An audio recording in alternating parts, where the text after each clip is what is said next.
Yo, what's going on YouTube, and welcome back to another Monster Hunter 4 Ultimate Weapon tutorial. This time we're looking at the 14th and final weapon, the Heavy Bowgun. There are now tutorials for all 14 weapon types on the channel, so if there's a weapon you want to learn, then there's a video for you on the channel right now. After this video, I'm going to be moving on to more general Monster Hunter basics, riding monsters, trapping, crafting, all that good stuff, just in time for the game's Friday release. So, Heavy Bowgun, what do you need to know? First up, if you haven't seen my light bowgun tutorial, then I'd recommend checking it out. Heavy bowgun is quite obviously the more powerful one, but your sacrifice for power is your mobility. As you can see, you move around a hell of a lot slower than you did with the light bowgun.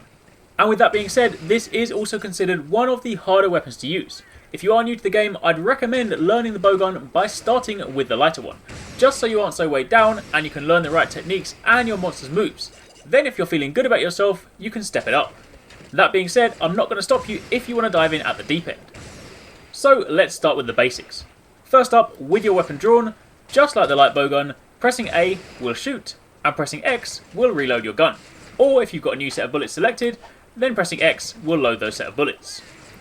If you want to cycle between your different types of bullets, then hold down L and you press X or B to cycle upwards and downwards, and then once you've found the one you want, you land on it, you press X, and you load them into your gun. Again, just like with the light bowgun, if you press R, you'll go into a first-person aiming reticle, which you can then use to aim with greater precision. If you're trying to break a particular part on a monster, or focus on a weak spot, this can be very handy. Alternatively, if you hold R, instead you will get the third-person aiming reticle. Unlike the first one, which routes you to your spot, this allows you to move and shoot. But, seeing as the heavy bowgun is more about damage and less about mobility, running and shooting isn't something that's going to form a huge part of your strategy. In addition to that, pressing the special icon, which is the top right icon on your touchscreen, will perform a gun butt. You can use this to clear small monsters in front of you. Then if your weapon's put away, you can draw straight into a reload by holding R and pressing X and A together. You'll draw your weapon out and reload at the same time. Now given that you aren't very mobile when using the heavy bowgun, you can still roll out of your shots. So if you fire off a bullet, you can press B to roll forward, and if we reload, then if we fire off a shot, you can also press B to roll to the side. So you can use this to evade moves, but unlike the light bowgun, you can't press B to hop backwards. Instead, you'll just roll forward, and again, if you do it after a shot, you roll to the side. Now here is where things get a little different. If you press X and A together, you'll kneel down on the ground. This is your rapid fire stance. This can only be done using your bullets highlighted in green. If you do have a different type of bullet selected at the time, it will force you to choose one that can be rapidly fired. When you're in this mode, you'll also notice that your ammo capacity at the top of the screen is much greater. When you're kneeling down, this loads 3 times the amount of bullets into your clip and allows you to fire them off in quick succession. Do note that while you're in this mode, you can't roll nor walk anywhere. Instead, moving the analog stick will simply make you aim in a different direction. If you do want to exit this mode, then you just press B. Now it goes without saying that you don't want to be in this stance if you don't have a genuinely good opening. This leaves you extremely vulnerable and you can't get out of it that quickly, so if you're hunting on your own or you're against a fast monster and it doesn't look like you've got an opening, then you should probably avoid using this. That being said, if you are genuinely in a position where you can unload 20 or more shots on your enemy, then your damage output will be massive. So in short, use this only if it's safe to do so. Now aside from that, if you jump off a ledge and you press X, then you'll slam down with your gun, and if you do that when you need to reload, then you'll reload at the same time. So those are your basic moves, but just like my light bowgun tutorial, I now need to talk about bullets, as that is what makes this weapon so good. The heavy bowgun is used more for dealing raw damage. With that in mind, your focus will be more on your normal, crag and pierce shots. I'm not saying you can't use elemental bullets, but whereas with the bowgun you use the speed alongside elemental and status effect bullets to be more effective, with a heavy bowgun you want to be kicking out the damage.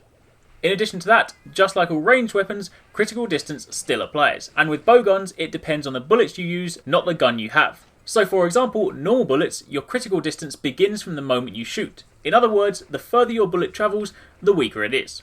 So those bullets are considered close range, whereas pierce shots are more medium to long range. Again, with all ranged weapons, you need to play around with them yourself and understand the critical distance for yourself.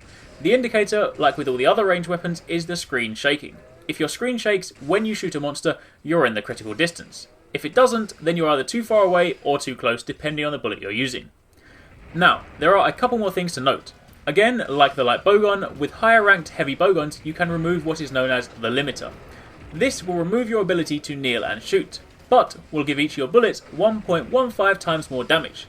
So you obviously need to decide whether or not to remove it based on your encounter or the way you intend to play. If you're hunting as a group and you imagine you'll be able to maintain your position more, having the limiter on and being able to kneel and rapid fire is extremely useful. Do not underestimate the damage you can do by unloading 20 or 30 shots. If, however, you're soloing a monster, you might instead want to take that damage increase and be able to move around a lot more, because if you're fighting alone, unless you're trapping, your openings will be that much smaller. Then, lastly, I'm going to show this in greater detail in another video, but for the time being, you can also customize your bowgun in a number of different ways. The most notable thing to mention is that you can either add a shield to it, so you can withstand some smaller attacks, or you can add a power barrel for increased damage. However, you can't have both of these at the same time, so again, you'll need to choose wisely. And that, my friends, is it for my heavy bowgun tutorial. Range weapons in Monster Hunter take a bit more getting used to, but if you are new to the game, don't let that put you off. Just be prepared to put into practice and see what works for you best. Hopefully you guys found this helpful, and if you did, don't forget to hit that thumbs up button and leave a like, and make sure you're part of the Arekkz Gaming Nation and subscribe for daily gaming videos and much more Monster Hunter coverage. Thanks again for watching, take it easy, catch you next time, peace out.